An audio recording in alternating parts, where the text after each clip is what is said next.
Jeremias, capítulo 31, verso 31 a 34, diz assim, a palavra do nosso Deus. Eis aí vem dias, diz o Senhor, em que firmarei nova aliança com a casa de Israel e com a casa de Judá, não conforme a aliança que fiz com seus pais no dia em que os tomei pela mão para os tirar da terra do Egito, porquanto eles anularam a minha aliança. Não obstante eu os haver desposado, diz o Senhor. Porque esta é a aliança que firmarei com a casa de Israel, depois daqueles dias, diz o Senhor. Na mente lhes imprimirei as minhas leis.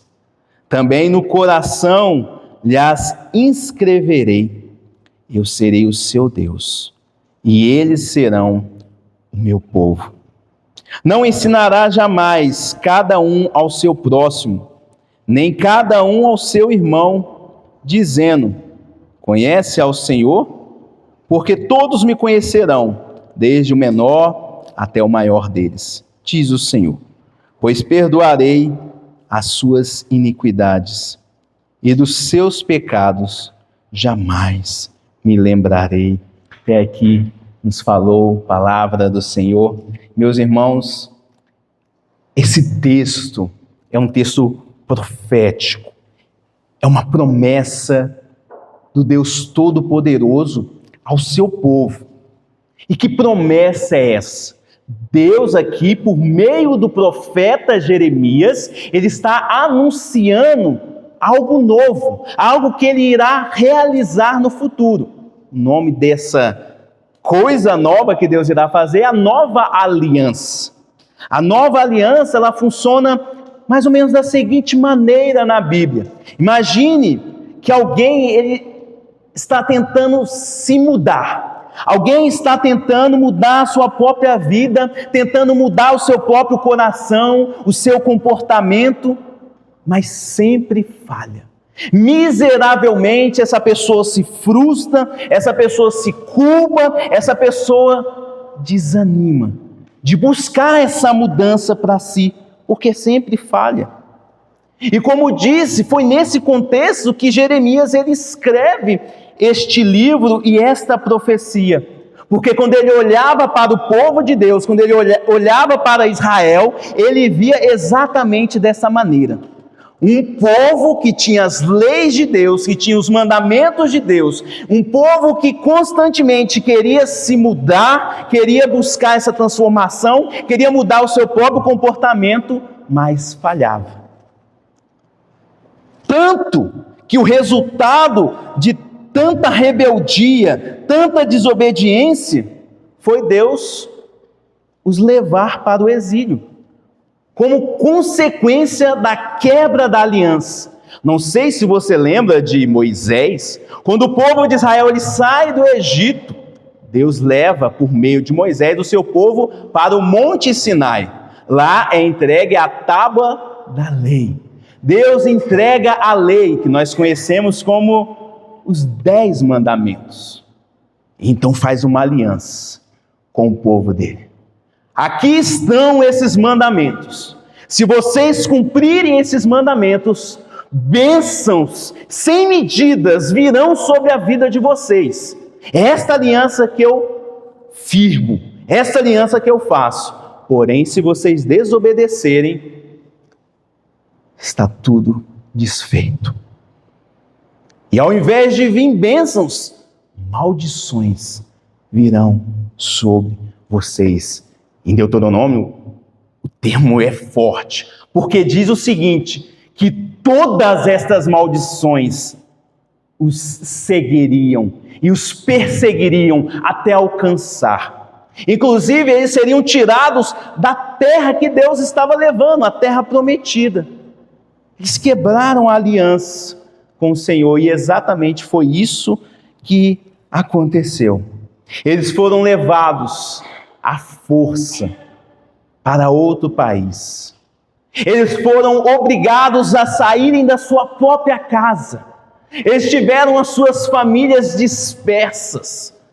Eles começaram a ver todas aquelas maldições descritas.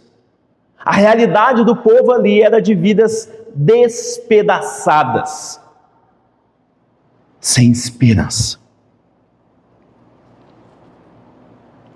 E aquele povo viveu no exílio, na Babilônia, por muito tempo.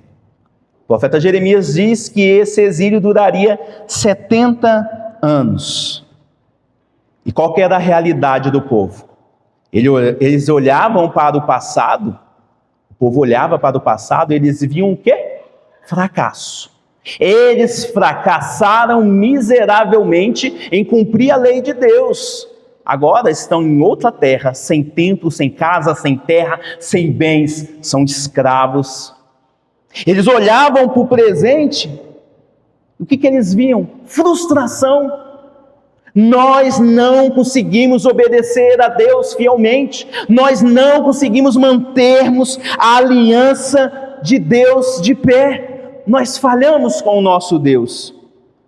E quando eles olhavam para o futuro, eles viam apenas desespero, não havia esperança.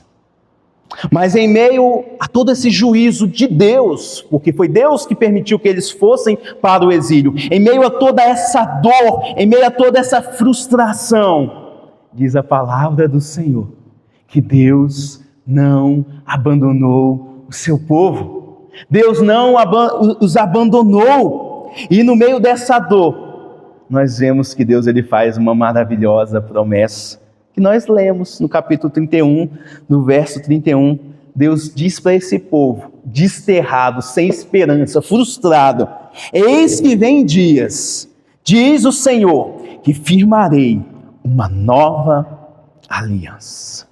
Uma nova aliança. E é sobre isso que eu quero falar com vocês. Nessa noite é o tema da mensagem. As promessas contidas nessa nova aliança. Na antiga aliança eram muitas promessas.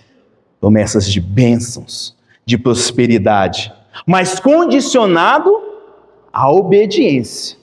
Caso não fossem obedientes, todos aqueles benefícios que Deus prometeu que lhes daria, não se cumpriria. Mas Deus agora afirma uma nova aliança. Quais são as condições? Quais são, então, as promessas que Deus ele coloca e ele irá colocar para o seu povo nessa nova aliança? Existem algumas nesse texto que nós lemos, meus irmãos.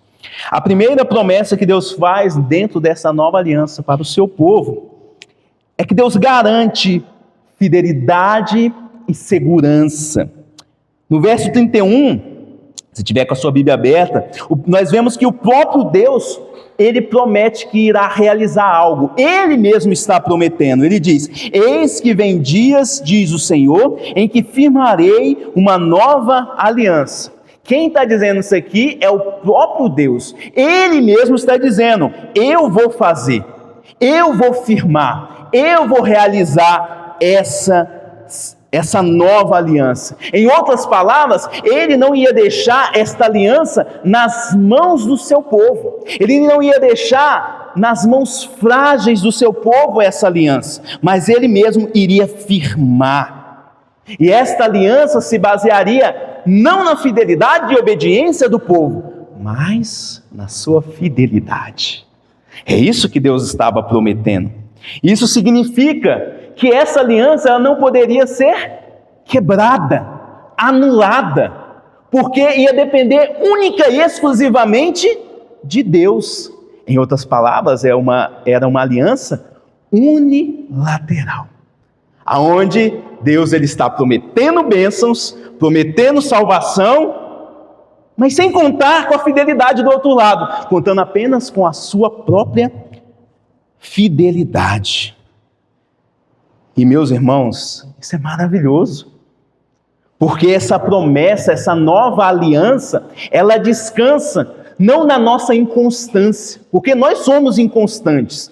Uma hora nós queremos uma coisa, outra hora nós queremos outra coisa, uma hora nós queremos ser fiéis a Deus e buscarmos a Deus, outra hora nós estamos fracos, fragilizados, nós não conseguimos manter a nossa fidelidade.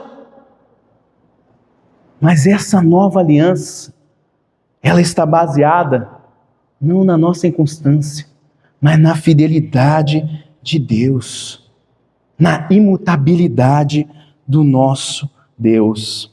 E se essa nova aliança, ela é firme, como diz aqui o profeta Jeremias, se ela é inviolável, não pode ser anulada, então surge uma pergunta: mas em que sentido essa aliança, ela é nova? Em que sentido, profeta Jeremias, o Senhor está mostrando aqui que faria e firmaria uma nova aliança com o seu povo? Bom, primeiro, não é uma nova aliança no sentido de outra aliança, porque normalmente é essa a concepção que muitos crentes têm a respeito da aliança com Deus. Não, é uma aliança lá no Antigo Testamento e uma aliança, nova aliança agora. Mas não é nesse sentido que Deus ele está falando, mas numa renovação da antiga. Pense da seguinte maneira: imagine uma casa já antiga, velha, ela precisa de muitas restaurações. Então chega uma equipe e começa a trabalhar nessa casa, embolsar, restaurar as colunas, mudar o forro, pintar tudo novamente, às vezes precisa mudar até o piso. E aí de repente, depois de alguns dias de trabalho, aquela casa ela está nova novamente, restaurada, renovada. As estruturas são as mesmas, as colunas, os firmamentos são os mesmos. A casa é a mesma, porém ela foi renovada por dentro e também por fora.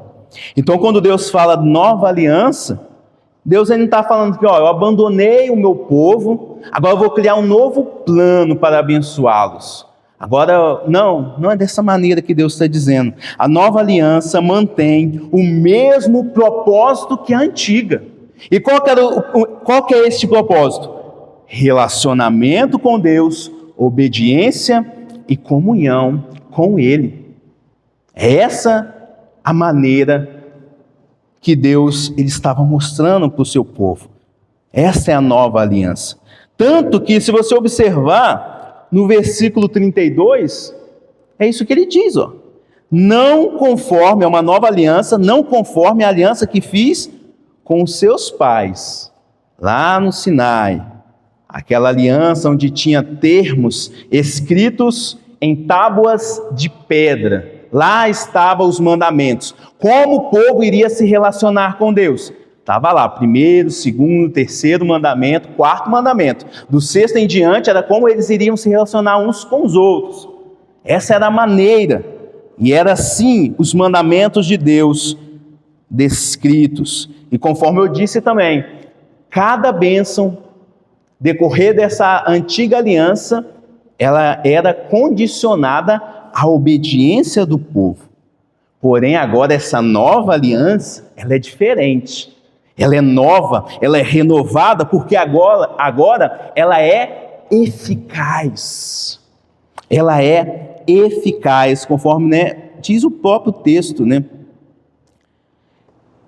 que diz que era uma aliança, a antiga aliança foi anulada. Essa não. E no versículo 33 mostra que esta aliança, ela não teria mandamentos escritos em tábuas de pedra, mas agora as leis, os termos dessa aliança, desse contrato, agora seriam escritos aonde? Na mente do seu povo. E na mente significa no seu coração. Por isso que a nova aliança, ela é eficaz dessa maneira. Ela é a mesma em essência, mas agora eficaz. Deus promete que Ele vai escrever as suas leis no coração do seu povo, mas não somente isso. Diz que Ele vai dar capacidade para que seu povo possa então obedecer às suas leis. Mas há algo interessante aqui ainda, em relação ao tempo do cumprimento ou o tempo de inauguração dessa nova aliança. Quando isso ocorrerá, Deus? Quando que o Senhor vai realizar essa nova aliança com o seu povo? Como disse no início, aonde que o povo estava? No exílio, fora da sua terra, longe do templo. E na cabeça deles, eles poderiam pensar, bom, essa nova aliança está falando a respeito da gente retornar. Você está falando de leis, de mandamentos, então nós vamos retornar para a nossa terra, nós vamos retornar para o templo, nós vamos ter uma nova oportunidade, nós vamos ser restaurados. E de fato, há um certo cumprimento dessas promessas nesses fatos que realmente aconteceram. O povo realmente saiu do exílio, eles retornaram para a sua terra, eles restauraram Jerusalém, eles restauraram o templo, mas não havia ainda inaugurado a nova aliança, porque o plano de Deus ele era muito maior. A inauguração só aconteceria mais tarde, com a vinda do Messias, Cristo. Somente com a vinda de Cristo, com a sua morte e a sua ressurreição, essa nova aliança, ela seria inaugurada. E quem ensina isso não é o pastor, é a Bíblia. A Bíblia ensina que cada promessa, cada bênção, ela circula Cristo. Ela está conectada a Cristo. Todas as bênçãos, todas as promessas estão conectadas em Cristo nessa nova aliança. Por exemplo, Cristo, ele é o mediador destas bênçãos. Não tem como as bênçãos dessa nova aliança chegar no povo de Deus se não tiver um mediador. E quem é esse mediador? Cristo. Em Hebreus, no capítulo 8, versículo 6, olha o que ele diz. Cristo é o mediador de superior aliança, instituída com base em superiores promessas. Significa que não há comunhão com Deus sem Jesus. Ele é o caminho, a verdade e a vida. E ninguém vai ao Pai a não ser por meio dele. Não há como ter relacionamento com Deus, se não passar por Cristo, porque ele é esse mediador. Segunda coisa que a Bíblia fala, que Cristo ele é o Cordeiro. Não sei se você sabe, para que os pecados e a antiga aliança fosse cumprida, os termos da aliança fossem cumpridos, precisava do quê? Sacrifícios repetitivos. Mas na nova aliança, Cristo, esse sacrifício definitivo. Diz a palavra que ele é o Cordeiro de Deus. E mais, lá no seu momento com seus discípulos, momento de despedida, a ceia do Senhor. Última noite que o Senhor, ele vai passar, o último momento que ele vai passar com seus discípulos. Ele vai cear. Tem pão, tem carne, mas tinha algo especial. Um cálice, que era o cálice da bênção. E aí Jesus pega esse cálice de vinho e fala para os seus discípulos: este cálice é o cálice da nova aliança no meu sangue. Que é o texto repetido todos os primeiros domingos do mês aqui. O pastor repete e mostra, olha, esse cálice que nós vamos tomar representa a nova aliança. Aqueles que estão incluídos na nova aliança, eles participam deste cálice. E Cristo mostra, eu vou inaugurar a nova aliança. E o cálice, você sabe muito bem, que representa o quê? A morte de Cristo, o sangue dele que seria derramado. Por isso Cristo é esse Cordeiro, que faz com que a nova aliança seja possível e nos alcance. Mas também Cristo ele é o cumprimento de todos os termos, de toda a lei. Ele mesmo disse lá em Mateus 5, versículo 17, não penses que vim revogar a lei ou os profetas. Ele está dizendo, ó, não vim, no Antigo Testamento, eu não vim acabar com eles. Eu não vim colocar um ponto final e falar assim, ó, agora é daqui para frente. Ele não veio fazer isso. Não veio revogar a lei e os profetas. Ele veio cumprir. Cristo veio cumprir a lei em nosso lugar. Isso é nova aliança. É dessa maneira que ele proporciona a salvação para nós nos dias de hoje. E ele cumpre de maneira perfeita. Se você olhar para a vida de Jesus, nós não vemos em nenhum momento ele desobedecendo um dos 10 mandamentos. Em nenhum momento da sua vida. Diz o apóstolo Pedro, que andou com ele durante 3 anos, falou, eu andei com esse homem, e eu posso garantir que nem palavra torpe, palavra de engano, palavra desnecessária eu vi na sua boca. Eu não vi nenhum pecado na vida dele, em nenhum momento. E ele entendia de lei. Ele entendia a respeito do que Deus queria. Mas também, meus irmãos, Cristo, por que a lei, essa nova aliança, não pode ser quebrada, não pode ser anulada? Por causa da justiça de Cristo. Porque tudo depende de Cristo. Cristo é a garantia. Se a nova aliança ela é inviolável, é porque Cristo um dia ele morreu, mas também ele ressuscitou. Ele não permaneceu morto. E agora ele está sentado à destra do Pai Todo-Poderoso, garantindo que as bênçãos e os termos da aliança, da nova aliança, sejam completamente satisfeitos nas obras dele. E as bênçãos cheguem de forma clara, de forma direta ao seu povo. Por isso que Cristo é a garantia. Isso nos mostra uma verdade, meus irmãos, a respeito da nossa fé. A nossa fé, nós não podemos viver a nossa fé centrados em nós mesmos. Nós não podemos viver pensando que é a minha obediência, que é a minha força, que é a minha religiosidade que sustenta essa nova aliança com Deus. É apenas Cristo. E somente Cristo. Não tem intermediários.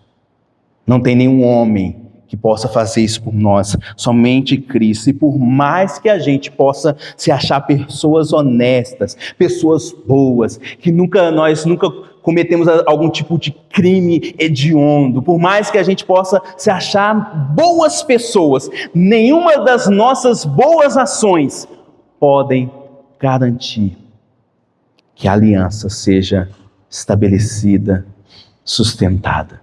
Nós não conseguimos. Somente Cristo. E é isso que a Bíblia fala. A Bíblia fala que ou você se agarra em Cristo, ou você está em apuros. Porque é somente Cristo. Não é Cristo e as suas obras. Não é Cristo e aquilo que você pode fazer de bom. É somente Cristo. É somente as obras dele que garante a nova aliança. E já que é isso, quando problemas passarem na sua vida, quando você enfrentar dificuldades, você deve lembrar de quê? De Cristo. Quando estiver passando por situações e você fala, eu estou sem força, olhe para Cristo. Ele é o sustentador da nova aliança, Ele é o sustentador da sua vida. Quando a culpa bater na sua porta, quando a sua consciência pesar e você achar, eu sou totalmente indigno, eu não posso mais estar na presença de Deus, olhe e corra para Cristo. É Ele que limpa e purifica e perdoa os pecados. Quando a sua esperança falhar, quando você sentir que estiver pisando em terrenos escorregadios, quando você sentir que a sua vida ela está escura, quando você sentir que não tem mais saída, não tem mais esperança, você não deve abaixar a cabeça, você deve elevar a sua cabeça e o seu olhar a Cristo. Cristo que você serve, Ele não está morto, Ele está vivo, Ele ressuscitou. Isso nos garante, meus irmãos, que um dia, mesmo que nós passamos por aquilo que é irremediável nos dias de hoje, que é a morte, Ele garante que irá nos ressuscitar. Ele é a ressurreição e a vida. Mas a nova aliança, meus irmãos, ela não está somente aqui. Pastor, você está falando de coisas antigas, textos que foram escritos há milhares de anos, centenas de anos. Isso não vale mais não. Isso aí foi escrito, cheio de deturbação. Isso aí foi para aquele tempo. Tem nada a ver com a gente. Não pense dessa maneira. Essa promessa aqui, ela é atemporal, ela é eterna. Ela é viva. Ela nos alcança hoje. Ela alcançou a minha vida alguns anos atrás. Ela é capaz de alcançar a sua vida hoje. Mas é necessário que você tenha fé centrada em Cristo somente. Ele deve ser o centro da sua fé, Ele deve ser o centro da sua vida, Ele deve ser o centro da sua esperança. Sem Cristo nós não temos nada. Mas como disse o apóstolo Paulo, com Cristo nós temos tudo. Nele habita toda a plenitude de Deus.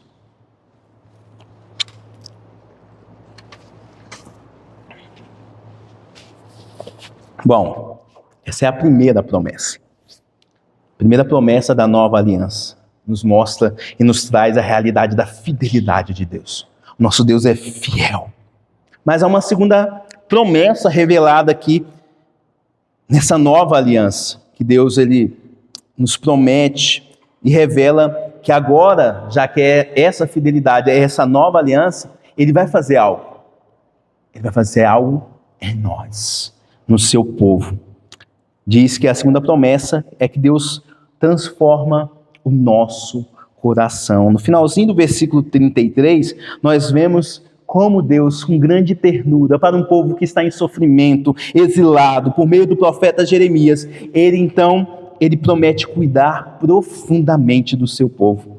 Ele decide, então, escrever tudo aquilo que ele queria para o seu povo, não em tábuas, conforme eu disse, tábuas de pedra. Ele prefere agora escrever dentro do coração do seu povo. No finalzinho ele diz: na mente lhes imprimirei as minhas leis, também no coração lhes escreverei. Nesse versículo, meus irmãos, Deus está prometendo uma transformação interior no seu povo.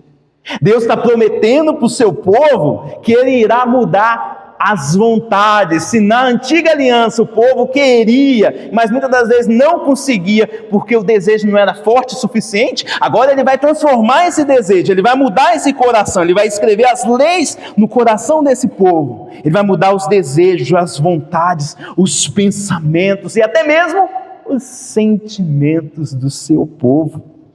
Em outras palavras, Deus está falando aqui, eu lhes imprimirei na sua mente. É como se Deus estivesse falando: eu vou descer, eu vou entrar dentro do coração do meu povo, e eu vou lá, e eu vou escrever. Da mesma maneira que Ele escreveu nas tábuas de pedra com o seu próprio dedo, agora Ele vai entrar e escrever as suas leis no coração do seu povo. E essa inscrição vai operar aquilo que nós chamamos no Novo Testamento de regeneração.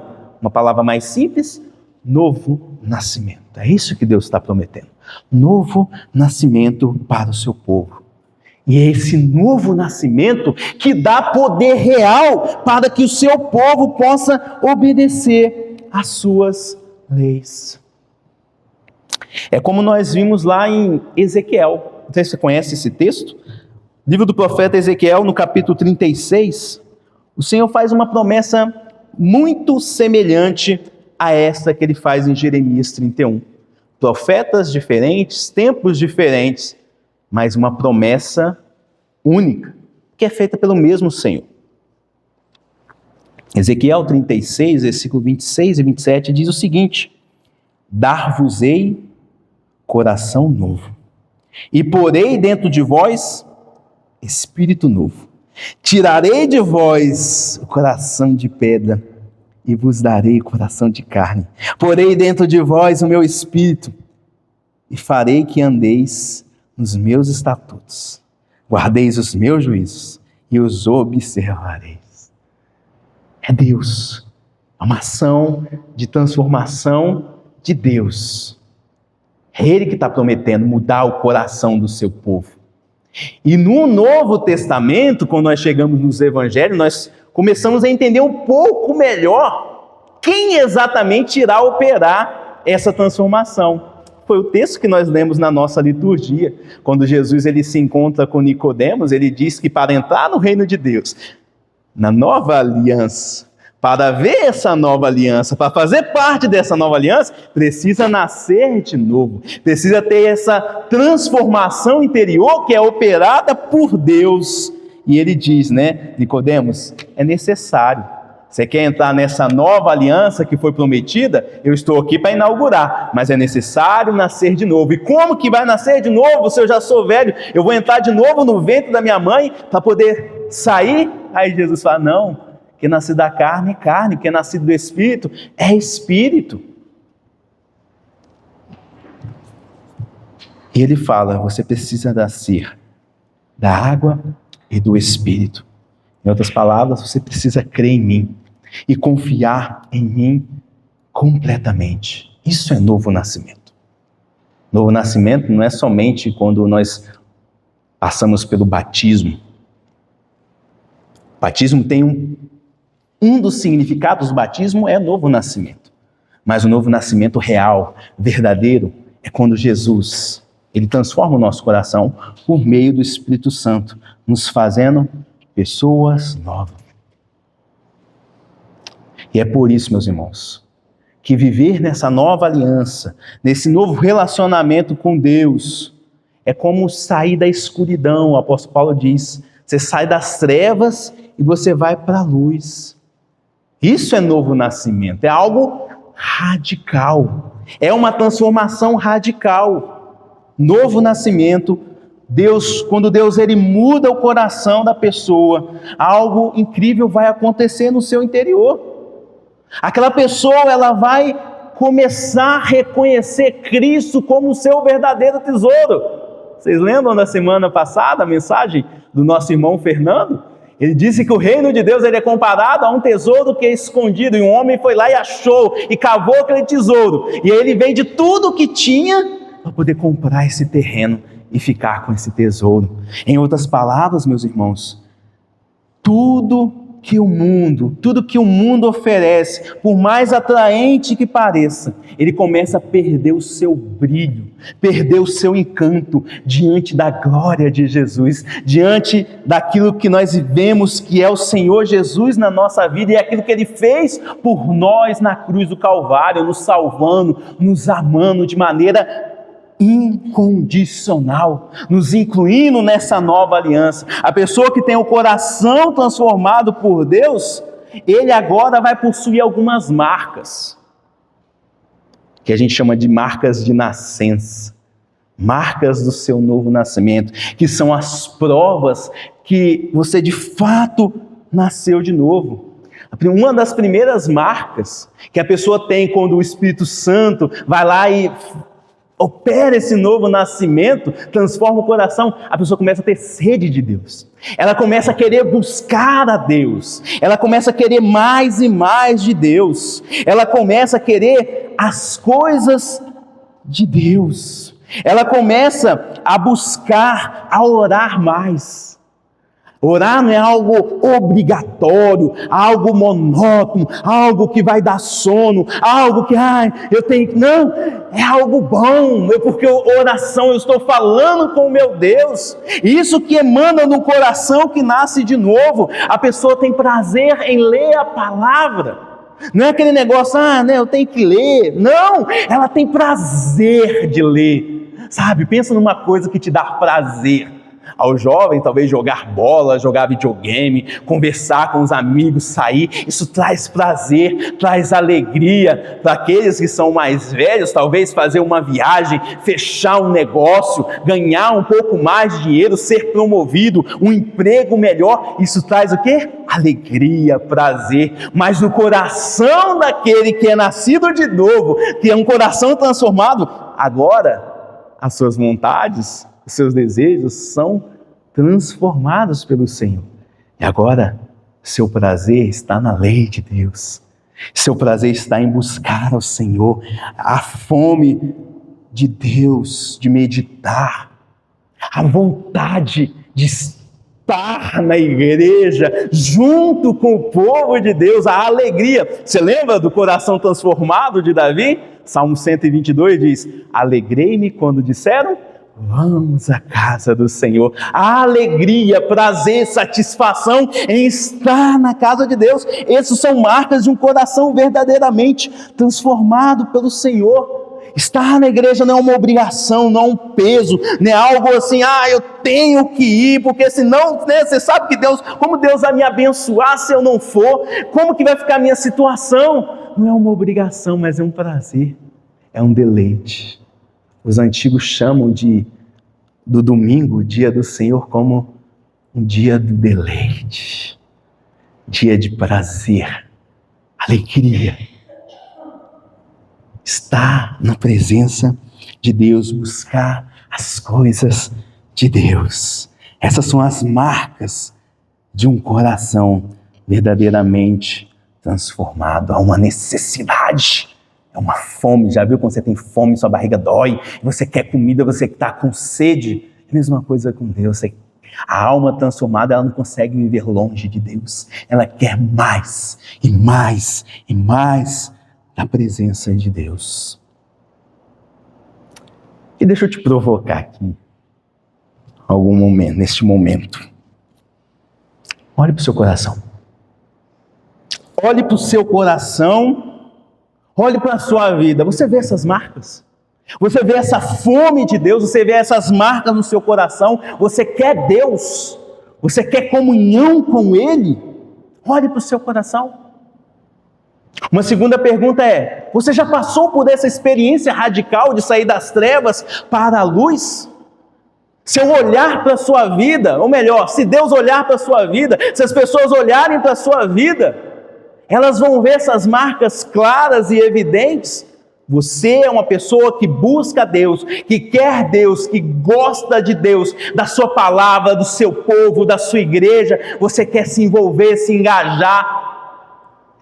Você passou por essa experiência? Se não, essa palavra é Deus te dando oportunidade para que você busque, para que você fale: Deus, eu quero. Deus, eu quero passar por essa experiência. Eu quero ter esse coração transformado. Eu quero isso. E sabe como você vai conseguir isso? Por meio de Jesus Cristo. Você se rendendo, você entendendo que você sozinho você não consegue. Você precisa de Cristo na sua vida. Mas talvez, no seu caso, você já tenha vivido essa transformação, essa experiência. Você falou: pastor, eu já vivi isso, mas hoje eu não estou tão assim. Eu não estou tão ativo, eu não estou tão, com tanto prazer nessas coisas de Deus. Eu já fui engajado com a palavra, eu já fui engajado com a oração, eu já participei, me envolvi bastante com a igreja, mas hoje talvez pastor, eu não estou tão assim. Eu acredito em Jesus, eu creio em Jesus, mas eu estou devagar, eu estou caminhando devagar. A Bíblia chama isso de esfriamento espiritual. Talvez é essa a sua situação. Talvez você se esfriou espiritualmente.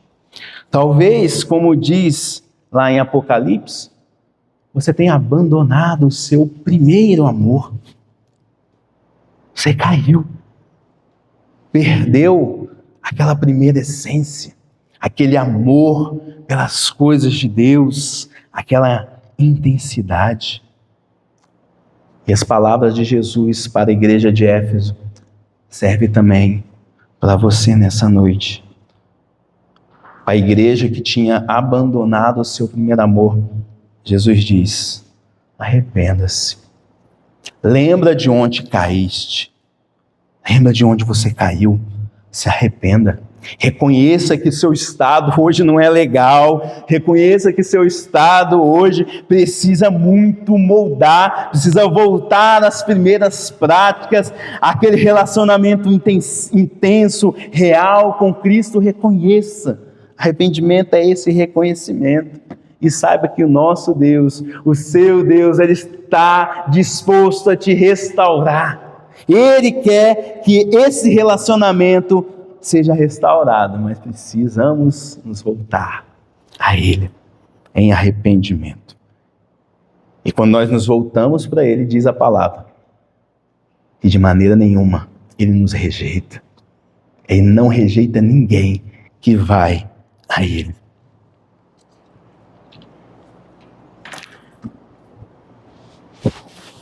Bom, se essa transformação de coração que Deus promete, ela nos aproxima de Deus, Ele escreve as leis no nosso coração, as leis dEle, isso nos liga à terceira promessa nesse texto.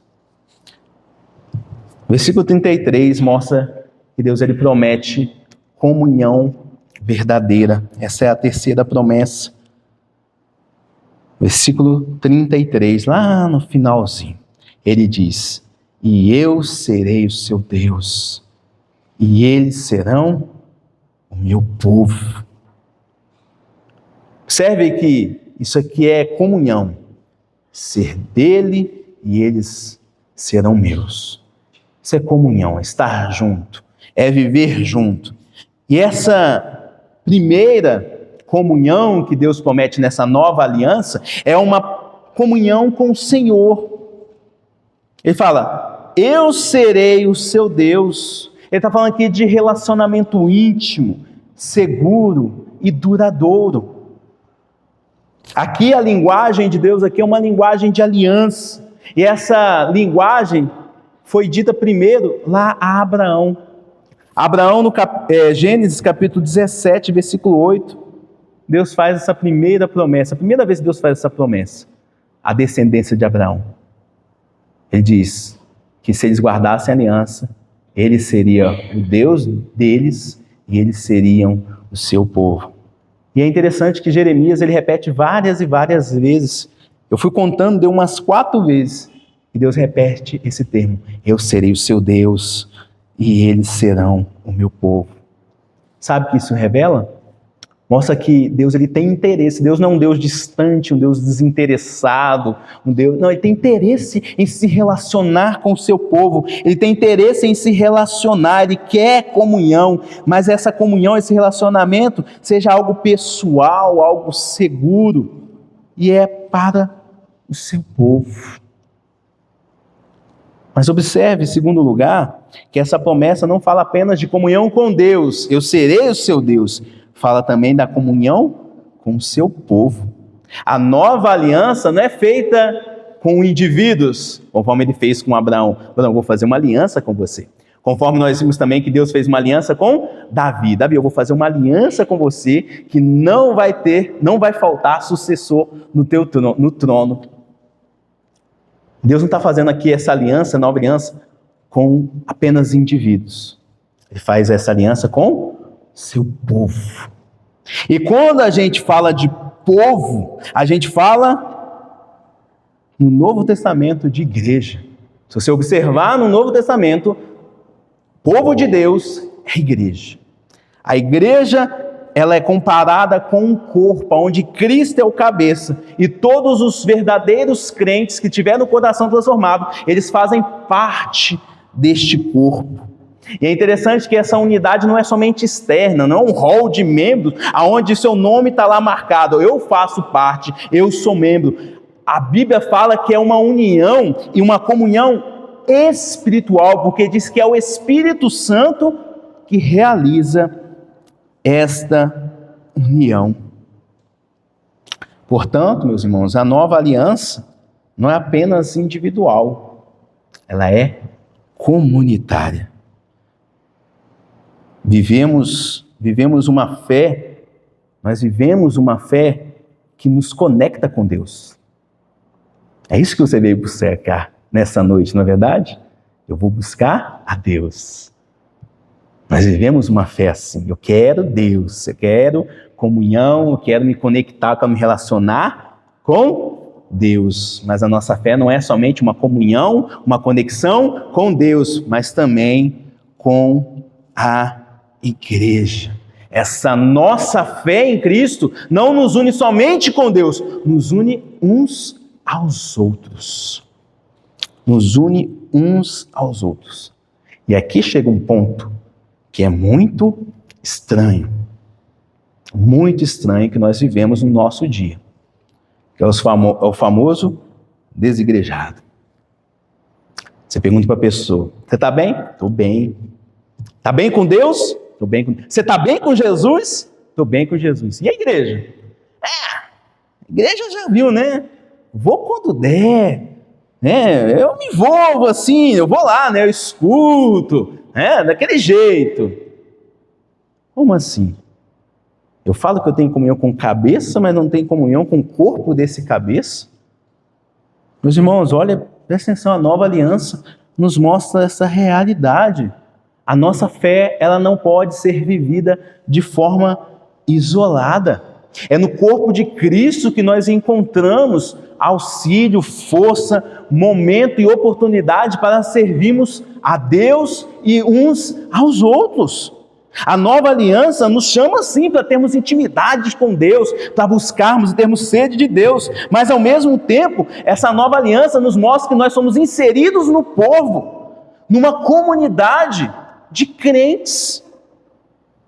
Comunhão verdadeira, meus irmãos, não é somente a oração que você faz em casa, a Bíblia que você lê, o jejum que você pratica.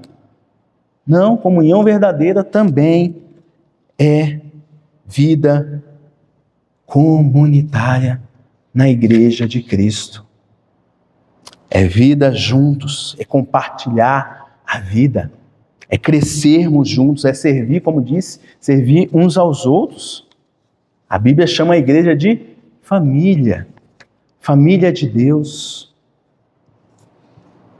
Isso é um desafio para nós, porque assim como na nossa família terrena, nem sempre nós nos damos muito bem com os nossos irmãos.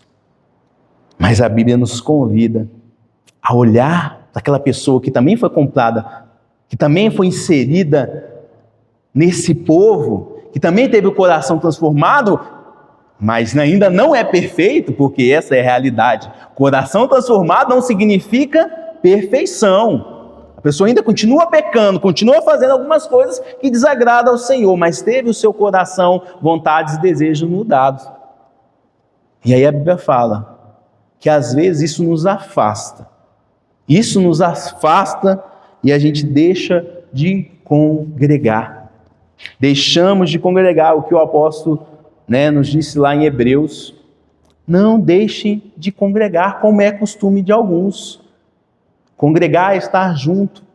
E mais do que assistir culto, porque o nosso encontro aqui dura 1 hora e meia. Depois a gente vai ter um momento ali, tomar um chazinho, conversar, bater um papo. Mas essa comunhão, ela deve transcender os cultos. Deve acontecer durante a semana, nos encontros da igreja. Imagine que você é casado com uma mulher, e aí você encontra a sua esposa só aos domingos, 1 hora por dia. Como seria esse relacionamento? Muito estranho. Hoje o mundo está virado, tem uns que vivem e se casam e vivem um distante do outro. É essa notícia que eu vi esses dias na internet. Achei muito, muito estranho. Alguns artistas, pessoas, vivendo um em cada país, mas são casados. Tudo bem, mas isso não é o comum, não é o normal. Normalmente há pessoas que se casam, ela se casa para estar junto, para viver junto, para ter comunhão, para compartilhar a vida. E nós precisamos enxergar o povo de Deus, a igreja, desta maneira. Nós precisamos enxergar. E às vezes vai ser necessário a gente, engolir alguns sapos, vão pisar no nosso calo, e a gente tem que, mas eu ainda te amo, eu continuo te amando em Cristo Jesus. Busquem essa comunhão. Essa promessa aqui, ela é uma promessa dupla e inseparável. Deus, Ele quer estar conosco, Deus quer estar em comunhão com a gente, mas Ele quer que nós sejamos um povo unido. Ignorar qualquer uma dessas dimensões é perder a riqueza da nova aliança. Você perde de vista, o trem passa, você nem viu e já foi. Aí você, eu não estou na nova aliança. Não, você está lá na antiga aliança. Você está perdido ainda, você precisa ser restaurado, você precisa ser encontrado pelo Senhor. E essa comunhão, meus irmãos, é uma comunhão viva, é uma comunhão pessoal, uma comunhão que transforma a nossa vida. E como parte dessa comunhão, vem a última, mais doce das promessas da nova aliança. A cerejinha do bolo, a cobertura, aquele que dá o toque suave e prazeroso. A última promessa é que Deus garante perdão pleno e definitivo. É essa promessa que enche o nosso coração de esperança. Deus, Ele diz no finalzinho do versículo 34, dos seus pecados jamais me lembrarei. Isso significa que Deus, Ele não está guardando lá num livro os seus pecados, pecado do seu povo. Ele não tem um HDzinho, externo, um pendrive, esses aqui são os pecados de fulano. Não, Ele diz, dos seus pecados não me lembrarei mais. Sabe por que isso é possível? Não é porque Deus tem amnésia e Deus esquece, ou porque Deus Ele simplesmente faz vistas grossas ou passa pano para os nossos pecados. Não, Ele é extremamente justo e cada pecado acumula ira no seu coração, ira para nós. Mas diz a palavra de Deus que um dia Jesus Cristo veio e Ele então recebe toda essa ira. Ele paga pelos nossos pecados. Quais pecados? Todos os pecados. E nos anuncia, arrependam-se agora e creiam em Jesus, porque essa é a única maneira de você ser perdoado. Então essa quarta aliança ela tem uma conexão muito grande com Cristo. E novamente eu falo, todas as promessas estão circulando, gravitando Cristo. Não há salvação sem Cristo, não há comunhão com Deus sem Cristo, não há comunhão uns com os outros se não tiver Cristo, não há transformação do coração sem Cristo. Somente por meio dele nós recebemos esse perdão pleno, essa promessa maravilhosa. Deus perdoa os nossos pecados, aliviando então a nossa consciência, retirando todo o medo de condenação. Ele oferece então perdão total. E nós lembramos das palavras de Jesus na cruz, suas últimas palavras. Ele disse, está consumado. Foi esse o brado que ele disse na cruz. Está pago de uma vez por todas, todos os pecados. Concluindo então, meus irmãos, todas essas palavras, todas essas promessas na nova aliança, elas estão totalmente conectadas. Fidelidade de Deus, ela é baseada na fidelidade de Deus. A promessa também é uma promessa de transformação de coração, de comunhão verdadeira com Deus e com o nosso irmão, e também pleno perdão. E como disse, volto a dizer, essa promessa não é antiga, essa nova aliança não é para o povo do passado, é uma aliança, uma nova aliança, e são promessas para nós hoje. É para que a gente possa tomar posse dessas promessas, se apoderar e falar, isso é para mim, eu quero isso é para mim. E a minha pergunta final é, você está vivendo nessa nova aliança ou na antiga? Onde você ainda continua dependendo da sua obediência para receber as bênçãos de Deus? Porque na nova aliança, todas as bênçãos são dadas de forma gratuita por meio de Jesus Cristo. Que hoje você possa sair daqui nessa noite com uma fé firmada em Cristo, respondendo a esta mensagem, respondendo ao Senhor, dizendo, Senhor, eu quero viver isso aí. Eu quero viver esse negócio aí de nova aliança. Isso é para mim. Eu quero. Senhor, eu preciso dessa transformação de coração. Eu preciso voltar ao primeiro amor. Eu preciso que o Senhor guie os meus passos nessa nova aliança. Eu quero viver em comunhão com o Senhor. Hoje, nessa minha vida e também na eternidade. Deus nos abençoe. Deus te abençoe, te fortaleça, hoje e sempre. E em resposta a essa mensagem, eu quero convidar você a cantar um hino bem antigo, mas que tem tudo a ver com o que nós falamos nessa noite. Vamos ficar de pé? Vamos cantar ao Senhor.